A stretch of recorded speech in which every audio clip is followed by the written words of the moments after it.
Direct اللہ سے مانگنے میں کیا حرج ہے؟ تو ہم کون سا منع کرتے ہیں مانگے؟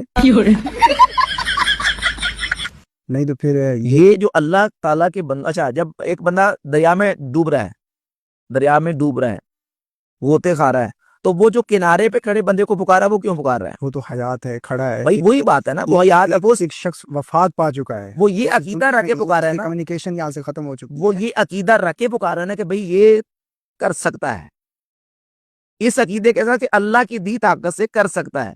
تو اسی عقیدے کے ساتھ کہ جو اولیاء اللہ ہیں یا انبیاء علیہ الصلوۃ والتسلیمات ہیں، وہ اللہ کی دی روحانی طاقت سے مدد کر سکتے ہیں۔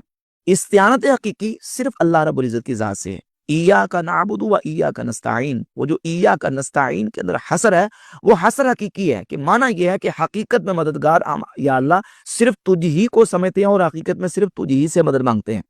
اگر اللہ کے علاوہ کسی دوسرے سے استعانت اس معنی میں کہ حقیقت میں اللہ مددگار ہے اور یہ اللہ کی مدد کا ذریعہ ہے، مظہر ہے، اور اس کی مدد کا استعانت کا ذریعہ ہے، اس سے مدد مانگی جائے، تو وہ استعانت حقیقی کے خلاف نہیں ہے۔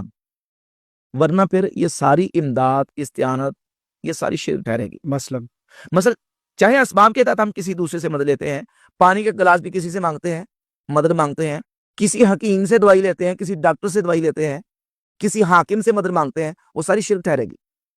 لیکن پانی تو ہم اس سے مانگتے ہیں جو موجود ہو، جو ہمیں بھائی موجود ہو یا نہ ہو، ایاک نستعین کے اندر یہ لکھا ہوا ہے کہ موجود سے اور غیر موجود سے۔ ایاک نستعین کے اندر تو یہ ہے کہ ہم صرف تجھ ہی سے مدد چاہتے ہیں۔ وہ کون سی مدد ہے جو صرف تجھ ہی سے چاہتے ہیں؟ وہ استعانت حقیقی، کہ حقیقت میں مددگار صرف تجھ کو سمجھتے ہیں، تجھ ہی سے حقیقت میں مدد مانگتے ہیں۔ کریں۔ تو گزارش یہ ہے کہ یہ جو شرک ہے، اس کو سمجھیں۔ شرک ہے کیا؟ جو بھی چیز الوہیت کے اندر آئے گی، اس میں اللہ رب العزت کا کسی کو شریک ٹھہرائے گا تو شرک ٹھہرے گا۔ شرک کی تعریف کے اندر علماء نے لکھا ہے، اس بات شریک فی الالوہیت بمعنی وجوب الوجود کمال الوجود اور بمعنی استحقاق العبادت کمال عبادت الاصنام۔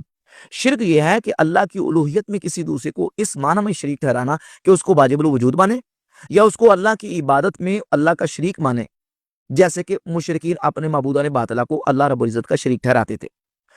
کسی کو مدد کے لیے پکارنا اس معنی میں کہ اللہ کی دی طاقت سے یہ مدد کر سکتا ہے، اور حقیقت میں مدد اللہ کرنے والا ہے، یہ اس کی مدد کا ذریعہ ہے، یہ نہ تو واجب الوجود کے اندر آتا ہے، نہ اس کی عبادت کے تحت آتا ہے۔ یہ شرک نہیں ہے۔ ہمارا ان کے ساتھ، مخالفین کے ساتھ جو اصل اختلاف ہے وہ ہے شرک درجے کا۔ وہ اس کو شرک سمجھتے ہیں اور ہم اس کو شرک قرار نہیں دیتے۔